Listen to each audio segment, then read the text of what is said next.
palabasin habang nagkakainan. Ano naman kung hindi na tumigas? At tinatanong sa atin yan ni Ruben. So pag-uusapan natin yan. Interesado ko ba malaman kung ano ang aking sagot? Please keep on watching para bago yan. Kung bago ka pa lang sa aking channel, please consider to like this video and subscribe my channel.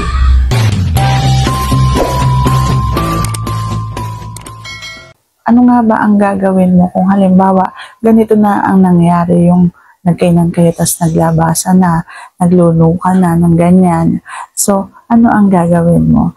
Ang pwede mong gawin ay siyempre doon na patatagal na yung laban. Kasi habang hindi pa tumitigas yung iyo na yan, ang lalaki kasi kailangan ng panahon para manumbalik yung kiliti at sarap na nararamdaman niya. Kasi nasa pagtatrabaho yan kung paano mangiliti sa iyong katawan ang isang babae. Kung halimbawa ginagawa lahat ng isang babae ang pangingiliti gamit ang kanyang dila doon sa iyong buong katawan, hindi ka ba makikiliti? Mas mahaba na yung oras na ginagawa ninyo, yung pagtatrabaho sa isa't isa, yung kainan, yung gagatan, yung mga ganyan. So, mas tatagal na. At yung pangalawang laban, sigurado, mas matagal pa.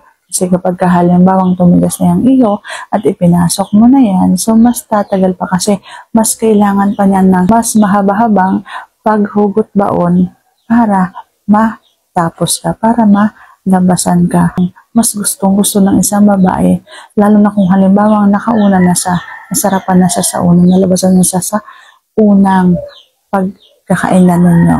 Magiging matagal na yung inyong laban kasi nga nakauna na kayo, nakapagpalabas na kayo habang kayo ay nagtatrabaho sa isa't isa. So sana sagot ko na tama ang tanong. And if you like this video, please consider to like this video and subscribe my channel. Thank you for watching. See you on my next vlog.